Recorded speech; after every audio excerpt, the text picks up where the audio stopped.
بسم الله الرحمن الرحيم الحمد لله رب العالمين الصلاة والسلام على رسول الله وعلى آله وأصحابه ومن والاه وبعد ود ወንድሞቼ ቤተሰቦቼ እህቶቼ በያላችሁበት السلام عليكم ورحمة الله وبركاته ዛሬ የምናየው ሐዲስ 32ኛውን ሐዲስ ነው ከ100 ሐዲስ ከ100 ሐዲስ ማለት ነው በጣም ደስ የሚልና ለማፈዝ የሚቀል አሪፍ የሆነ ሐዲስ ነው የዛሬው ሐዲስ ማህበራዊ ኑሮ ላይ ትኩረት የሚያደርግ ትልቅ ሐዲስ ነው እስኪ ሐዲሱን አብረን እንየውና አብረን እንረዳው عن أبي هريرة رضي الله عنه أن رسول الله صلى الله عليه وسلم قال من حمل علينا السلاح فليس منا ومن غشنا فليس منا رواه مسلم عن أبي هريرة رضي الله عنه كأبو هريرة بالتورو حديث الله صلى الله عليه وسلم أن رسول الله صلى الله عليه وسلم يا الله ملكتنيا قال آلو من حمل علينا السلاح بنيا لي اقاون سلاح ማለት የጦር መሳሪያ ማለት ነው የጦር መሳሪያውን ያነሳብን ሰው ወደኛ ያኒ የመዘዘብን ሰው فليس منا ከኛ አይደለም ومن غشنا የሸወደንም ያታለለንም فليس منا ከኛ አይደለም አሉ رواه مسلم ይሄን ሐዲስ ሙስሊም ናቸው ያወሩት ማለት ነው እስኪ ይሄን ሐዲስ ሸርህ ውስጥ ጋር እንበልና የተወሰነ ለማብራት እንሞክር ማለት ነው هذا الحديث العظيم هي تلك يوهان حديث الذي رواه الإمام مسلم إمام مسلم يوراه حديث في صحيحه صحيح بهونه كتاب لي مالتنا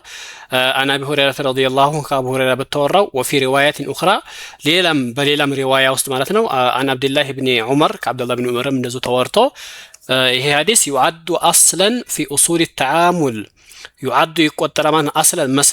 يعني مسارتاوي يهونا حديث تبدرقو يقطر في أصول التعامل مهابري نورو مقبابات لاي مسارتاوي حديث تبدرقو يقطر وقاعدة نبوية جليلة قلت هنا هقاوي نبياوي هنا هق هنا يتوقع المالتنا ويمنمو يقطر في حفظ دماء المسلمين يمسلم وچن دم بمتبق وأموالهم كنزبوچاچون وأعراضهم كبراتچونم وبناء مجتمع እንደዚሁም ማህበረሰብን ማህበረሰብንም መገንባት ቃኢሚን የቆመ ቀጥ ያለ አለሲቂ በእውነት ላይና ወነስሒ በምክክር ላይ ቀጥ ያለ ማህበረሰብን መገንባት እንዳለብን የሚያመላክት ትልቅ የሆነ ሐዲስ ነው ይላል እንግዲህ ይህ ሐዲስ ሁለት መልእክቶችን ይዟል ማለት ነው ينقسم الحديث الى شقين اساسيين ሁለት መሰረታዊ የሆኑ ክፍሎችን ይዟል كل شق እያንዳንዱ ክፍል يعالج مفسدة عظيمة ትልቅ የሆነ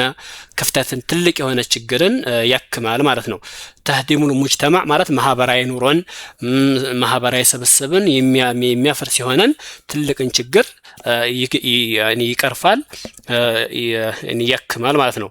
الشوق الأول የመጀመሪያው ክፍል من حمل علينا السلاح فليس منا የሚለው ነው حمل السلاح እንግዲህ حمل السلاح ሲባል مقصوده የተፈለገው في لغة الشرع በቋንቋ በሸሪዓዊ ቋንቋ ማለት ነው هو إشهاره أو رفعه يعني ጦር መሳሪያን በሰዎች ላይ መምዘዝ ማንሳት ማለት ነው أو قتال المسلمين ወይ ደግሞ ሙስሊሞችን በዛ መዋጋት ማለት ነው بغير حق ያለ መብት ማለት ነው سواء كان السيف بسيف የሚሆን او البندقيه ወይ ደግሞ كلاشنكوف የሚሆን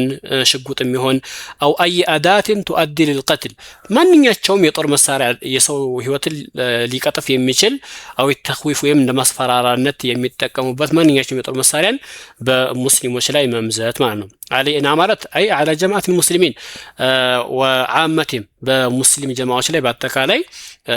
የጦር መሳሪያን በሰዎች ላይ ማንሳት ማለት ነው እንግዲህ في فقه الحديث وبذ حديث እንግዲህ ስንረዳ وللعلماء ዑለማዎች فيها توجيه دقيق በጣም ትልቅ የሆነ توجيه ማመላከት ወይ መልእክት እዛ ውስጥ ያስቀምጣሉ ማለት ነው ስለዚህ فليس منا من حمل علينا السلاح فليس منا ስል እንግዲህ ያው ጦር መሳሪያን ወይም ደግሞ ማንኛቸውም ህይወትን ሊቀጥፍ የሚችል መሳሪያ በሙስሊሞች ላይ ማንሳት በሙስሊም ላይ መዘርጋት ምንኛ ትልቅ አደጋ እንደሆነ ማህበራዊ ኑሮን እንደሚያፈርስ ማህበራዊ ስብስብን እንደሚበትን ማመላከቻ ነው ማለት ነው። ስለዚህ ፈለይሰ ሚና ሲል ይሄ ከኛ አይደለም ከሙስሊሞች አይደለም ሲባል እንግዲህ አንድ ሙስሊም ጥንቃቄ ሊያደርግ ይገባል ማለት ነው። ማንኛቸውም የጦር መሳሪያን በሙስሊም ወንድሙ ላይ ሊዘረጋ ሊያነሳ ሊያስፈራራበት አይገባም ማለት ነው። ምክንያቱም ወንድማማችነትን ማህበራዊ ኑሮን ለመጠበቅ ሲባል ሁለተኛው ደግሞ الشوق الثاني ሁለተኛው ክፍል ደግሞ ومن غشنا فليس منا ይላል ያታለለን ሰው ከኛ አይደለም የሚለው الغش غش ብሎ ማለት هو إخفاء العيب ነውር የሆነ ነገር ጸያፊ መጥፎ ነገር መደበቅ ነው أو إظهار الشيء ወይም የሆነ ነገር ማሳየት ነው بخلاف حقيقته በእውነታው ተቃራኒ ማለት ነው እውነታውን ደብቆ እውነታ ያልሆነ ነገር አሳይቶ ከላይ ማሳየት ማለት ነው سواء كان في البيع በግብይት ውስጥ የሚሆን ሲሸጥ ወሽራ በሚገዛበትም ሰዓት የሚሆን أو في النصيحة ወይ ነሲሐ ሲያደርግ ራሱ ምክር በሚመክርበት ሰዓት ራሱ يعني እውነታን ደብቆ እውነታ ያልሆነ ነገር መምከርም أو في المعاملات ወይ ደግሞ ሙዓመላ ማህበራዊ يعني ተሰስር ኑሮ يعني ሳጣ ገባ ውስጥ ማለት ነው يعني የሰው ልጅ በሚኖረው ከማህበረሰብ ኑሮ ላይ አብሮ ሲሸጥ ሲነግር አብሮ ሲኗኗር يعني حقيقة ያልሆነ ነገር ገልብጦ ማሳየት ማለት ነው فليس منا ማለት أي ليس على هدينا وطريقتنا في الصدق والنصح ليس على هدينا በእኛ መንገድ ላይ አይደለም هدينا በእኛ ቀን የሆነውን የኛ መንገድ አልተከተለም في الصدق በእውነት ላይ والنصح በነስህ በማድረጉ ላይ ማለት ነው من الأجماع علماء أهل السنة والجماعة أهل السنة السنة الجماعة علماء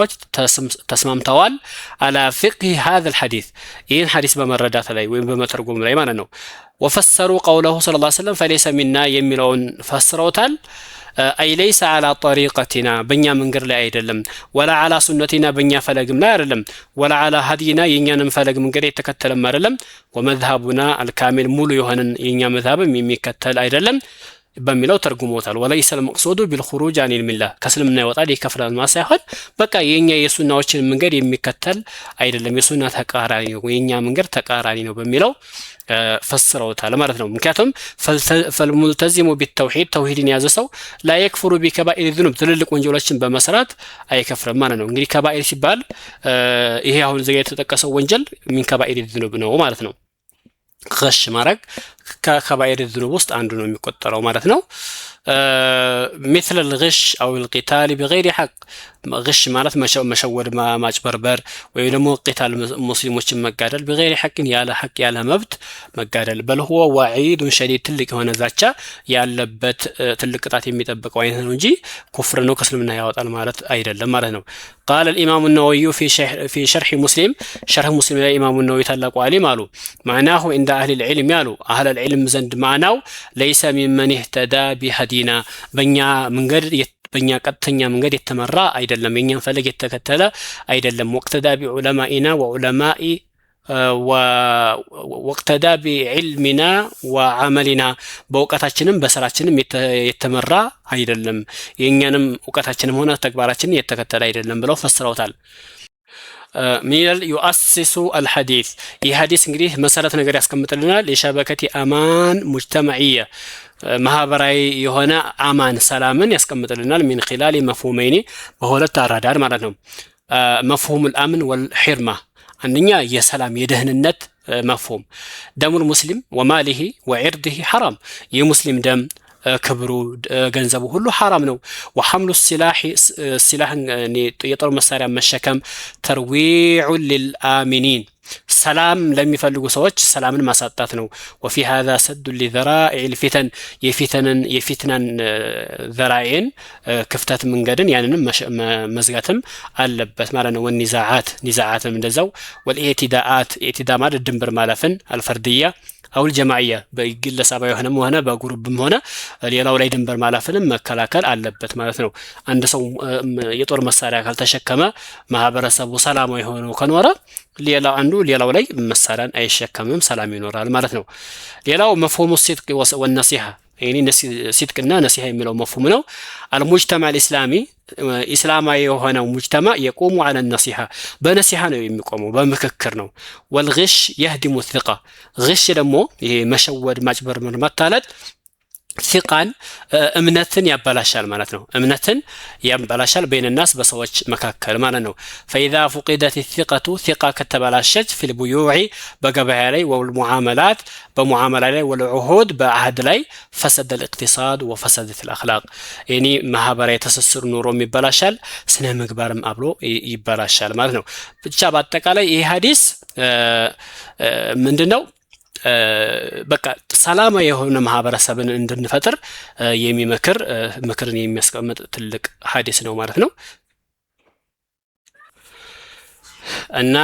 ይሄ ሐዲስ በጣም ትልቅ የሆነ መልእክት ያለው ሐዲስ ነው ሐዲሱን በደንብ እንረዳውና እናፍዘው ማለት ወዳለሁ ኢንሻአላህ ግልጽ ነው ላችሁ ተስፋ አደርጋለሁ በቀጣይ ደግሞ 33ኛው ሐዲስ اذا مات الانسان انقطع عمله የሚለውን የምንማር ይሆናል ማለት ነው የዛሬን በዚህ ጨርሻለሁ ربنا آتنا في الدنيا حسنة وفي الآخرة حسنة وقنا عذاب النار وصلى الله وسلم على نبينا محمد وجزاكم الله خيرا والسلام عليكم ورحمة الله وبركاته